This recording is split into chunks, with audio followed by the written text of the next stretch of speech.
आ रहा है जी।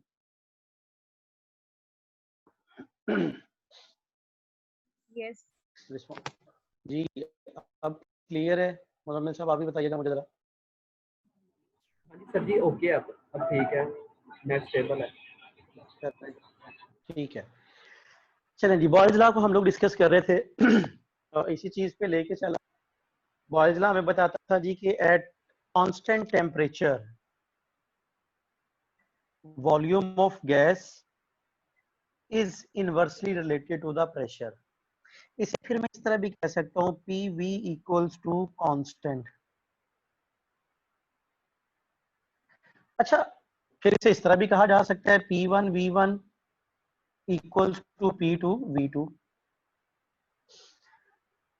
अगर मैं इसे फर्दर थोड़ा सा इलेबोरेट करूं ना, बॉयल्स लॉ को एक मॉडिफाइड फॉर्म में लेके आऊं, तो मैं इसे इस तरह भी कह सकता हूं P V equals to constant है ना, तो लिख सकते हो वॉल्यूम को mass over density equals to constant. और आपको पता है कि सिलेंडर में गैस फिल की हुई है, उसके मैस पे तो कोई फर्क नहीं पड़ना, तो फिर इस तरह भी लिख सकते हो P over rho equals to constant over mass. Mass भी कांस्टेंट, कांस्टेंट को कांस्टेंट पे डिवाइड करोगे, रिजल्ट अगेन कांस्टेंट, इसका मतलब है कांस्टेंट आ जाएगा। तो फिर मैं ये भी कह सकता हूँ कि Boyle's law P one over rho one P two over rho two अपनी एक मॉडिफाइड फॉर्म में आ गया। समझ आ गई बात की? क्लियर हो गया? यानी फिर इसे इस तरह भी लिखा जा सकता है, P one over P two equals to rho one over rho two. यानी फिर मैं इसे इस तरह भी कह सकता हूं, डेंसिटी और प्रेशर एक दूसरे के डायरेक्टली प्रोपोर्शनल होते हैं। समझ आ गई जी बात की? क्लियर हो गया? अच्छा, इससे आगे चलें अगर हम लोग, तो आ जाता है चार्ल्स लॉ। और इस केस में अगर हम लोग ग्राफ बनाएं तो वो आइसोथर्म ऐसे बनती है।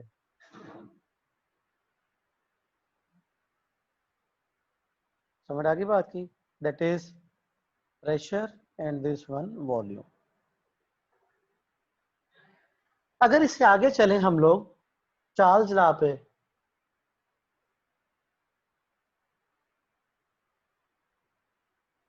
अगेन वही चीज आ जाएगी हमारे पास। तो क्या कह सकते हैं हम लोग P equals to 2/3 N over V into kinetic energy, और V equals to 2N over 3P। और हमें पता है क्या, एस P इज तो V 2N over 3P into T। और अगर बात की जाए at T equals to constant, इसका मतलब क्या हो गया, V is proportional to absolute temperature. यानी V1 over T1, V1 over T1, इस तरह लिखो से।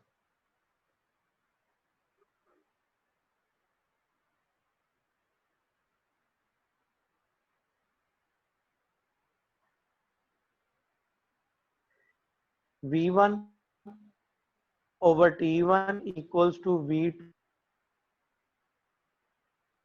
Over T2।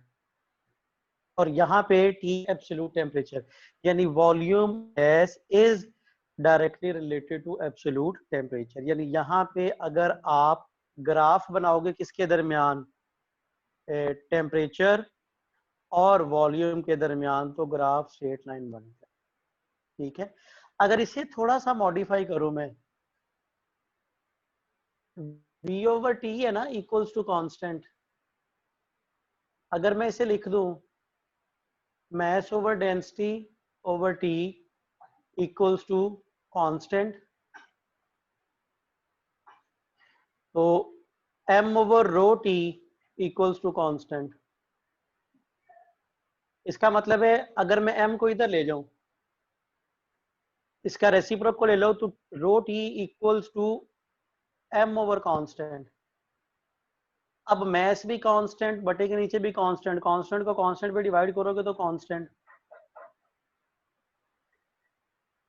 इसका मतलब है चार्ल्स लॉ की एक और मॉडिफाई फॉर्म इस तरह भी आ गई कि डेंसिटी और टेम्परेचर का प्रोडक्ट हमेशा कांस्टेंट हुआ करता है। ठीक है, समझ आ गई बात की। यानी इस तरह मैं कह सकता हूं कि टेम्परेचर इज, या इस तरह कह सकती हो density is inversely proportional to temperature. ठीक है, इसे इस तरह करोगे तो rho one T one equals to rho two T two आ जाएगा।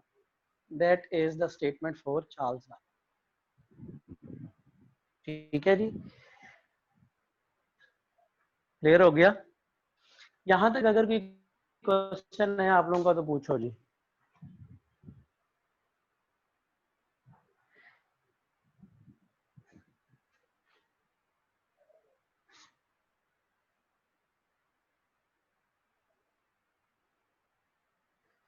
जी यहां तक अगर कोई क्वेश्चन है तो पूछ सकते हो।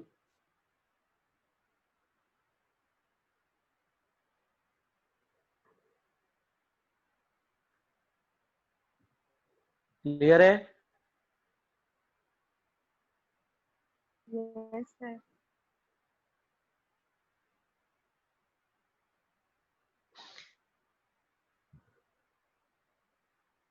चले नेक्स्ट चल रहे हैं जी हम लोग किस पे, इंटरनल एनर्जी पे।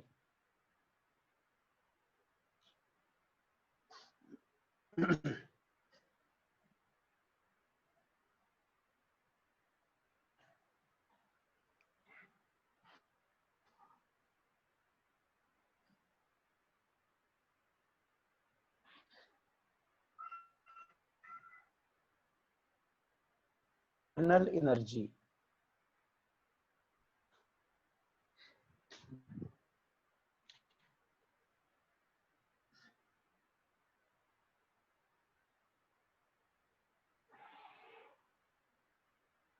जी जब इंटरनल एनर्जी की बात करते हैं हम लोग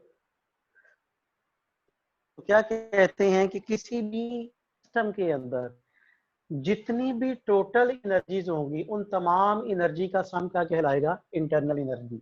that is internal energy equals to kinetic energy plus all types of potential energy. तमाम एनर्जीज का सम जो है वो टोटल एनर्जी इंटरनल एनर्जी कहलाती है। लेकिन हमें पता है क्या, we know that in ideal gas के लिए क्या होता है, आप लोगों ने पढ़ा था, there is no force of attraction between the molecules, means potential energy zero होती है। तो फिर हम क्या कह सकते हैं कि इंटरनल एनर्जी आइडियल गैस के केस में सारी की सारी असल में ट्रांसलेशनल काइनेटिक एनर्जी ही होती है। यानी हम कह सकते हैं कि आइडियल गैस के केस में इंटरनल एनर्जी असल में काइनेटिक एनर्जी ही होती है। और फिर हम लोगों ने ये भी पढ़ा हुआ है, as internal energy is directly kinetic energy is directly related to temperature, so लिहाजा क्या होगा, इंटरनल एनर्जी ये भी क्या करेगी, टेम्परेचर से रिलेट करेगा। और इंटरनल एनर्जी को यू से रिप्रेजेंट किया जाता है। इसका मतलब है टेम्परेचर बढ़ेगा तो टेम्परेचर बढ़ने से काइनेटिक एनर्जी बढ़ रही होगी, और काइनेटिक एनर्जी के बढ़ने का मतलब सिस्टम की इंटरनल एनर्जी में इजाफा हो रहा होगा। ये किस केस में है, आइडियल गैस के केस में। अब सवाल ये पैदा होता है कि ठीक है इंटरनल एनर्जी में चेंज तो आएगा टेम्परेचर के साथ। कभी देखो ना, मैंने कल भी एक एग्जांपल दी थी आप लोगों को कि आपने एक बैलून में एयर फिल की, उसे आग के करीब ले गए, वो फट जाएगा। क्यों फट जाता है, क्योंकि जब उसके करीब लेके जाते हो तो उसमें एनर्जी अब्जॉर्ब होती है, टेम्परेचर बढ़ता है, मॉलिक्यूल्स की मोशन बढ़ेगी, ज्यादा तेजी से टकराएगा, मींस प्रेशर बढ़ जाएगा। और प्रेशर के बढ़ने से क्या होगा, वो बैलून की दीवारें उस प्रेशर को बियर नहीं कर सकेंगी, एज अ रिजल्ट वो फट जाएगा, बर्स्ट हो जाएगा। अच्छा, अब हीट सप्लाई करके तो आप इंटरनल एनर्जी बढ़ा सकती है, क्या ऐसा मुमकिन है कि आप हीट सप्लाई किए बगैर इंटरनल एनर्जी बढ़ा लो? जी बिल्कुल, आपकी बुक में एग्जांपल दी है, अपने हाथों को रब करते हो, उस केस में आप हीट सप्लाई नहीं करते, लेकिन उसके बावजूद सिस्टम की इंटरनल एनर्जी में इजाफा हो सकता है। याद रखिएगा कि अगर कोई दो सिस्टम उनके टेम्परेचर में चेंज सेम आ रहा होगा तो उन दोनों की इंटरनल एनर्जी में चेंज भी एक जैसा है। अगर कोई दो सिस्टम उनका टेम्परेचर कांस्टेंट है, मींस उनकी इंटरनल एनर्जी कांस्टेंट, यानी हम कह सकते हैं E कांस्टेंट मतलब U constant.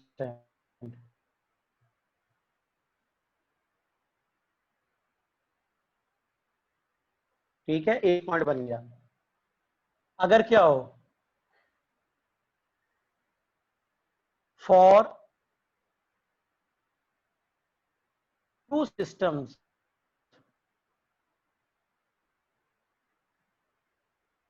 If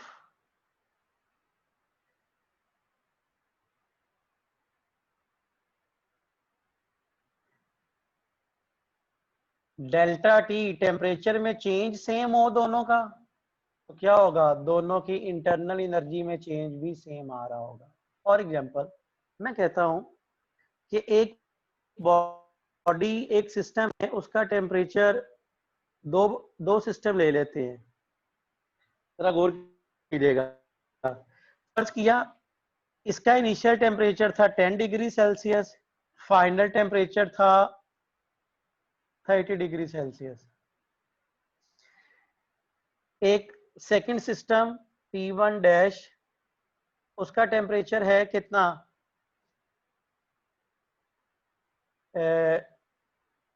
25 degree Celsius, और दूसरा T2 डैश बन गया कितना, 45 डिग्री सेल्सियस। मुझे बताओ इन दोनों में टेम्परेचर का चेंज कितना है, दैट इज 20। इन दोनों में टेम्परेचर का चेंज कितना है, दैट इज 20।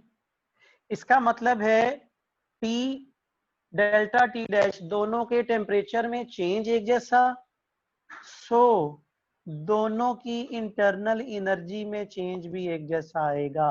बहुत अहम एमसीक्यू है जी। अगर क्या हो, सिस्टम की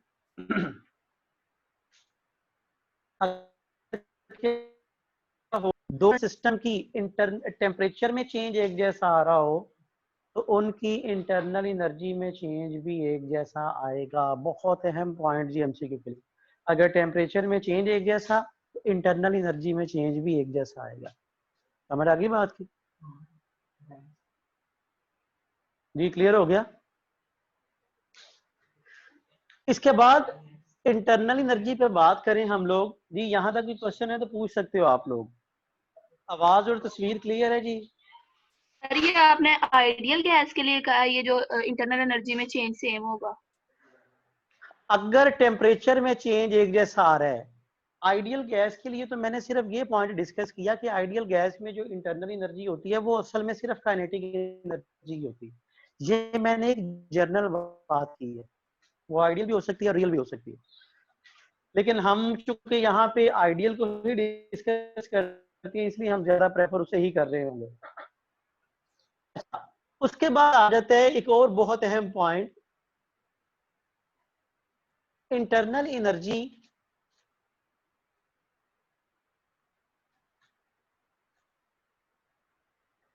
does not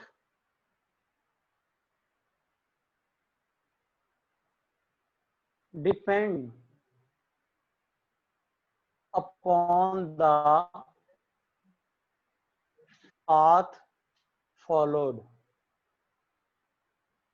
It depends upon the initial and final state of system। क्या मतलब जी? फर्ज करो ये आपके पास इनिशियल पोजीशन थी, यहां का pressure P1, volume V1, temperature T1, ये पॉइंट ए है, ये पॉइंट बी है, यहां का pressure P2, volume V2, temperature T2। ठीक है, आपने डिफरेंट पाथ को फॉलो किया, ये पाथ 1, पाथ 2, पाथ 3। अब 3 डिफरेंट पाथ को फॉलो किया आपने इनिशियल से फाइनल जाने के लिए। क्योंकि इनिशियल और फाइनल पोजीशन सेम है, लिहाजा इंटरनल एनर्जी में चेंज भी सेम आएगा। जिस तरह आप लोगों ने कंजर्वेटिव फील्ड में पढ़ा था ना कि अगर इनिशियल और फाइनल पोजीशन सेम है तो किसी भी पाथ को फॉलो करके इनिशियल से फाइनल पोजीशन पर जाओगे तो वर्क की अमाउंट हमेशा क्या रहेगी, सेम। ठीक है, और इसी तरह अगर आपकी इनिशियल और फाइनल पोजीशन सेम है तो किसी भी पाथ को फॉलो करोगे तो इंटरनल एनर्जी में चेंज हमेशा सेम आएगा। अच्छा, अगर मैं बात कर लूं इन साइक्लिक पाथ,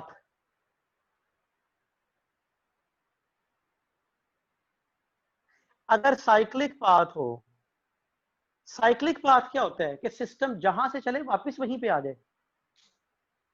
इसका मतलब है जो इनिशियल पोजीशन होगी वही फाइनल पोजीशन होगी। तो इंटरनल एनर्जी में चेंज, तो याद रखिएगा साइक्लिक प्रोसेस में इंटरनल एनर्जी में चेंज हमेशा 0 आया करता है। सिस्टम अगर जहां से चले वापस वहीं पे आ जाए तो इंटरनल एनर्जी में किसी किस्म का कोई चेंज नहीं आया करता। Is it clear? समझ आ गई बात की? क्लियर हो गया जी? जी सर। यहाँ तक अगर कोई कंफ्यूजन है तो पूछ सकते हो, इसका स्क्रीनशॉट ले लो। फिर इससे आगे चलता हूँ, थोड़ा सा आपको वर्क के बारे में बताने, वर्क और हीट के बारे में 2-4 पॉइंट है। अच्छा, आपके जो इस यूनिट में यूएचएस के सिलेबस में टॉपिक शामिल है ना, वो कौन कौन से? एक तो प्रेशर ऑफ गैस वाला जो कल हम लोगों ने डिस्कस किया, एक ये इंटरनल एनर्जी है और एक स्पेसिफिक हीट है।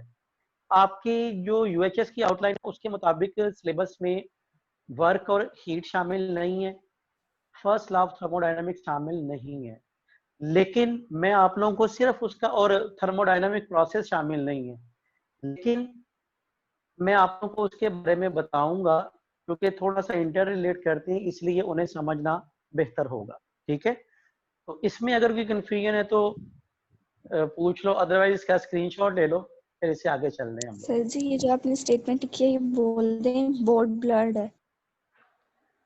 क्या अभी भी बोर्ड क्लियर नजर नहीं आ रहा आप लोगों को? क्लियर है सर।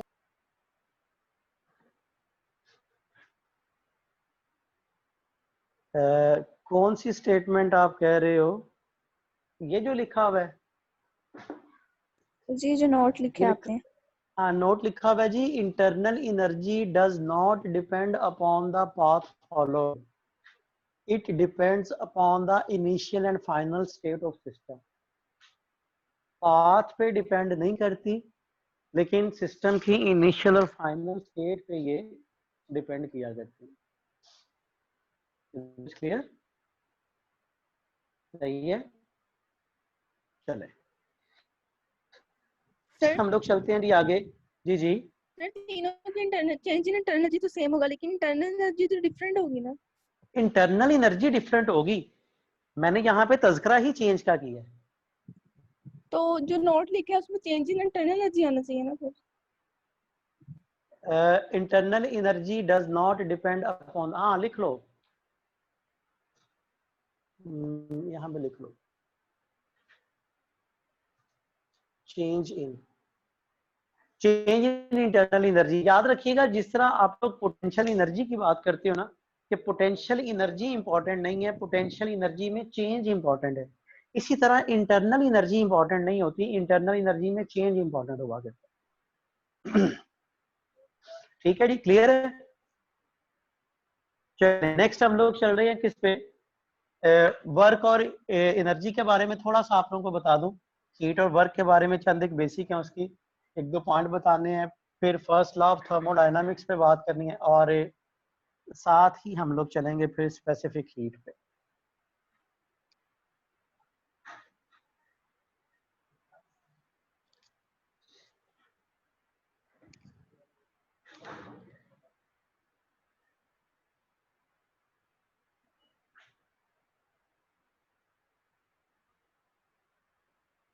हीट एंड वर्क, हाँ जी, क्या होता है? याद रखिएगा, जब भी आप किसी सिस्टम को हीट सप्लाई करते हो ना, तो हीट सप्लाई करने का क्या मतलब होता है? आप बड़ी सीधी सी एग्जांपल, आपने चूल्हा जलाया, कोई चीज उसके ऊपर रख दी, पानी रख दिया बर्तन में डाल के बॉयल होने के लिए, अब आप उसे हीट सप्लाई कर रहे हो। हीट सप्लाई करने का मतलब कि आप उस पानी को एनर्जी दे रहे हो, नंबर वन। नंबर टू, मैंने किसी बॉडी पे वर्क किया, उसे यहां से उठाया और बुलंदी पे ले गया, इसका मतलब है जितना वर्क मैंने किया वो वर्क उसमें स्टोर हो गया, किसके तौर पे? एनर्जी के तौर पे। तो फिर मैं ये कह सकता हूँ कि मैंने असल में इसे एनर्जी सप्लाई की, जिसकी वजह से ये लो एनर्जी लेवल से कहां पे चला गया? High energy level. दो केसेस में हीट की वजह से भी क्या हुआ? एनर्जी सप्लाई की। जब वर्क किया तब भी क्या हुआ? एनर्जी सप्लाई की। यानी मैं कह सकता हूं असल में कि भाई वर्क और हीट दोनों ही असल में किसी सिस्टम में एनर्जी ट्रांसफर करने की टेक्निक है। जब आप वर्क कर रहे होते हो तब भी आप सिस्टम में एनर्जी ट्रांसफर कर रहे होते हो, जब आप हीट सप्लाई कर रहे होते हो तब भी आप सिस्टम में एनर्जी ट्रांसफर कर रहे होते हो। तो ये दोनों सिस्टम में एनर्जी ट्रांसफर करने की टेक्निक्स हैं। जब हम लोग बात करते हैं तो दो चीजें आ जाती हैं, एक आता है सिस्टम, सराउंडिंग।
जी, आप लोगों को आवाज आ रही है?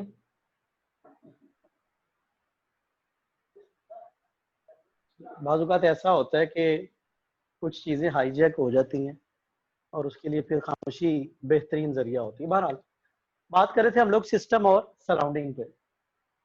सिस्टम हर वो चीज जो अंडर ऑब्जर्वेशन हो, जो अंडर ऑब्जर्वेशन हो उसे क्या बोलते हैं? सिस्टम। और सराउंडिंग क्या होती है? जो उस सिस्टम के साथ इन कांटेक्ट होती है, हर वो चीज क्या कहलाती है? सराउंडिंग। अच्छा, अब दो चीजें होती हैं, पहले हम लोग बात करेंगे हीट पे, ये सिस्टम, दो पॉसिबिलिटीज है, सिस्टम में हीट एंटर हो सकती है, सिस्टम में से हीट निकल सकती है। जब आपने सिस्टम को डिस्कस करना है तो आपने सिस्टम की एनर्जी को बेस बनाना है, यानी आपने बेस सिस्टम को बनाना है जब आपने हीट को डिस्कस करना है। जब हीट को डिस्कस करना है तो बेस क्या होगा? सिस्टम। सिस्टम में अगर हीट एंटर हो तो सिस्टम की एनर्जी बढ़ जाएगी, कम हो जाएगी? बढ़ जाती है, पॉजिटिव होगी। और अगर सिस्टम में से हीट निकले तो सिस्टम की एनर्जी बढ़ जाएगी, कम हो जाएगी? कम होने नेगेटिव होगा। Is it clear? और जब आप लोगों ने वर्क को बेस बनाना है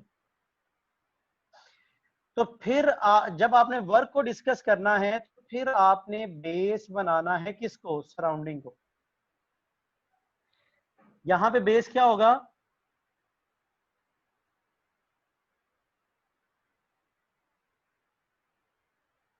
एनर्जी ऑफ सिस्टम, और यहां पे बेस होगा एनर्जी ऑफ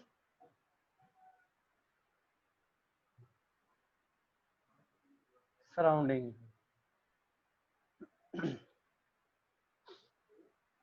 अब जब सिस्टम पर वर्क होगा, यानी सराउंडिंग वर्क करे किसके ऊपर? सिस्टम के ऊपर, तो सराउंडिंग की एनर्जी में कमी आएगी ना, तो वो नेगेटिव होगा। और जब सिस्टम वर्क करेगा किस पे? सराउंडिंग पे, तो सराउंडिंग की एनर्जी बढ़ जाएगी, वो पॉजिटिव होगा। यानी work done on the system by surrounding is taken as negative and work done by the system on surrounding is positive. ये दो असम्पशंस याद होनी चाहिए। और जब हम लोग बात करते हैं वर्क की, तो वर्क का फार्मूला आता है हमारे पास, that is P delta V. इसका मतलब है वॉल्यूम में चेंज आएगा तो वर्क होगा, यानी वॉल्यूम में चेंज आने का मतलब सिस्टम या तो एक्सपैंड होगा या कंप्रेस होगा। वॉल्यूम में चेंज तभी आएगा, अगर वॉल्यूम में चेंज नहीं आएगा तो किसी भी किस्म का वर्क नहीं होगा। यानी अगर मैं कहूं फॉर फिक्स्ड वॉल्यूम, अगर वॉल्यूम फिक्स्ड हो तो V equals to constant and delta V equals to, इसका मतलब है वर्क क्या आ जाएगा? 0। अब अगर मैं प्रेशर और वॉल्यूम डायग्राम की बात करूं, पीवी ग्राफ की, इसमें दो शॉर्टकट बनाए हैं हम लोगों ने, जो याद रखने हैं आप लोगों ने।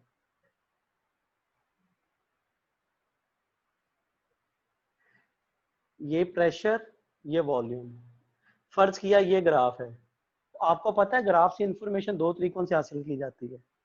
ये इसका वॉल्यूम होगा इनिशियल V1, ये इसका वॉल्यूम होगा फाइनल V2। तो ये क्या आ जाएगा? डेल्टा V, और ये क्या आ जाएगा? तो अगर मैं एरिया मालूम करूं, एरिया अंडर पीवी ग्राफ, तो क्या होगा? विड्थ इनटू लेंथ, और ये तो वर्क हुआ करता है। क्या हुआ करता है? वर्क। Is it clear? अच्छा, अब यहां पे दो चीजें, अब जरा शॉर्टकट की तरफ चलना। ग्राफ दो तरीकों से का हो सकता है। एक तो ग्राफ जिस तरह मैंने ये बताया कि एक स्ट्रेट लाइन हो, फर्ज किया ये ग्राफ आ गया।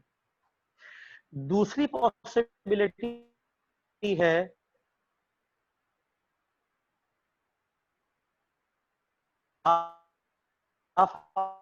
आपके पास बड़े गौर से, बड़े ध्यान से, अगर तो लाइन बनती हो सिंगल लाइन हो, तो फिर अपने उस लाइन अंडर नीचे कर वही होगा। एक सीधी